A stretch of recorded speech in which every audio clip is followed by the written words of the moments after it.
Bienvenidos, worldwide fans of the planet's hottest entertainment with an edge. Jaime En Fuego here, and I welcome you to my namesake program, Enfuegotainment, for some brief thoughts in a new ongoing segment that I am entitling South Park Last Night. So, yes, I did a live commentary as the new episode, the pandemic special for season 24, the premiere was broadcasting. Unfortunately, as I anticipated, the audio and so on, did Comedy Central and Viacom, to be specific, went after my ass, and I had to take it down. So this is my thoughts about the premiere episode of 24. So, damn, was it funny at times, but South Park definitely lived up to the instances where the A story is better than the B story, or, vice versa. So Matt and Trey have gone on record various times to say that there is always an A story and a B story. So two different just beats that are basically going on simultaneously. Occasionally they intersect,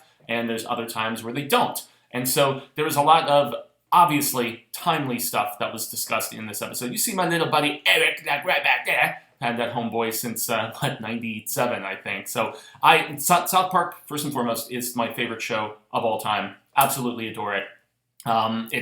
It's waned in quality at times, similar to like The Simpsons and other beloved shows, but they always hit me season after season, at least with an episode or two that impresses me enough to regain faith in the show. Now, granted, you can't top like seasons 5 through 9. That's when the show was at its apex. It had hit its stride. Season 9 is my favorite episode of South Park, and unfortunately, I realized last night when I tried to watch Best Friends Forever that even though all of the episodes are on HBO Max, some of them are heavily censored. That episode in particular, which really bummed me out because it has so much to say about just the nature of euthanasia and really tough topics like that. It was based on the whole Terry Schiavo incident, which is like 15 years old now, obviously. But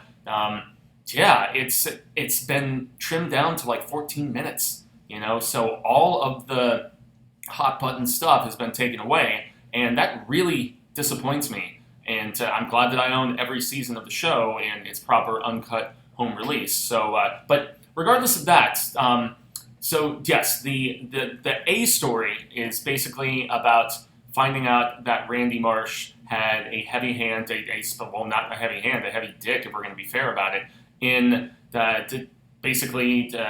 being patient zero, so to speak, and the novel coronavirus, China virus, as Cheeto Man likes to call it. But he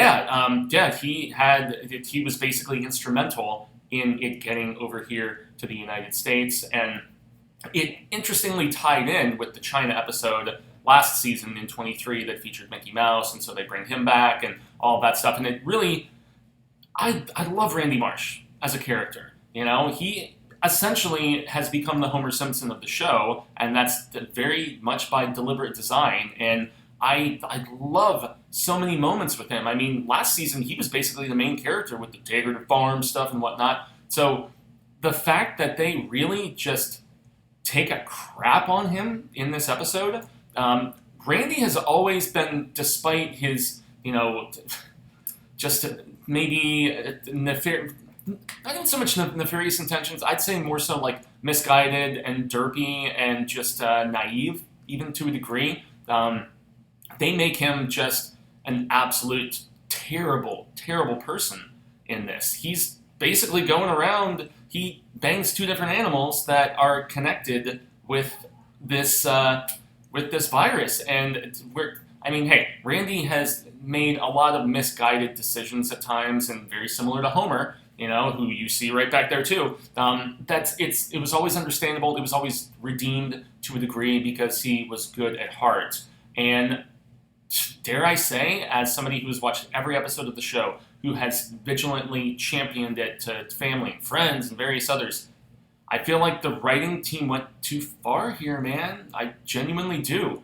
So that part of the story, the A story, because it does kind of take a little bit more of the runtime, I was honestly appalled by. And South Park is all about the shock value, but when it's at the sacrifice of the integrity of those characters, I just don't really know what to say. Now, the B story, the other half of it, which follows the boys and Cartman not wanting to go back to school. He wants to remain at home with his virtual learning and acting like his internet connection is too slow for him to actually participate in class and all this other stuff. And the commentary about people with their chin diapers, like having masks on but not actually covering your nose, which is the most important goddamn part.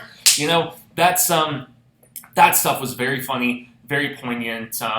As was the law enforcement stuff, where they're like, yeah, we're all out of work. What are we going to do? We're going to be the new teachers at the school for the kids. And I thought all of that was very funny and just very relative to our current sad situations that we've experienced. That's not me denouncing law enforcement. My mother was with the Phoenix Police Department for over 30 years, so I'm not talking trash in that regard. But obviously, some massive mistakes have been made at the sacrifice of lives. So, they have every right to make fun of this and to call attention to it. But, it takes more so a backseat in a lot of ways to the horrible actions of Randy, like beyond horrible, deplorable, man. I just, as somebody who's always loved that character, and I feel like he's irredeemable at this point. This was a really bold, and I'm afforded a few in this, but fucked up choice.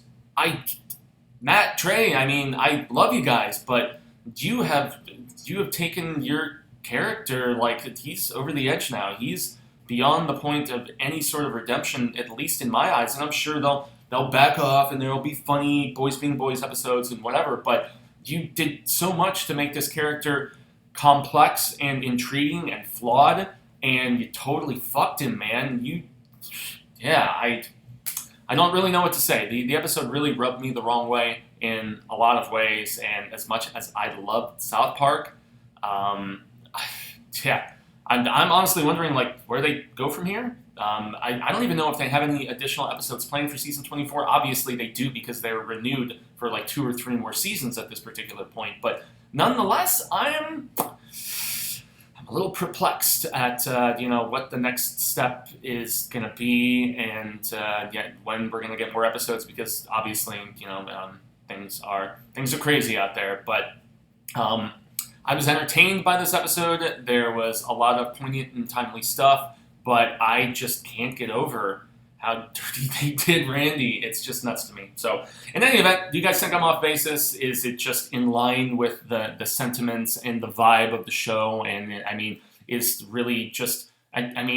Cartman's done terrible stuff before, but he never fucked animals, like, especially ones that had, a virus that decimated the country and the world. So, this is, dare I say, in poor taste. And I love South Park, and to say South Park is in poor taste, wow, that's going pretty far, but that's at least how I felt, everybody. So what did you think? Am I totally off basis? Give your thoughts in the comments below. I extend a grande gracias a Jaime En Fuego. You can find me on all social media sectors like Twitter, Instagram, Facebook, here on YouTube. A like, a share, a subscribe means a hell of a lot, because I'm trying to start up a live, proper news show, and if I'm going to have the opportunity to do that, I need to at least have the view time to where I can just retrofit this channel to employ, monetization, all kinds of different things like that. But regardless, it's a passion of mine and something that I very much look forward to do. And once again, I love South Park. Absolutely adore the show, and I'm just curious where they go from here.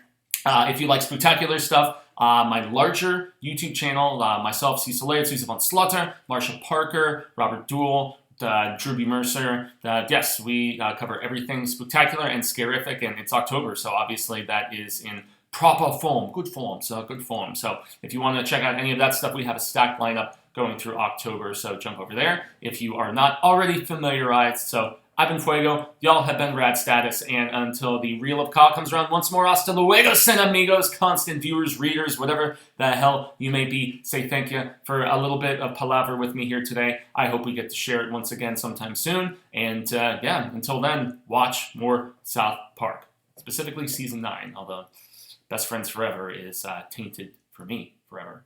Thanks, HBO Max.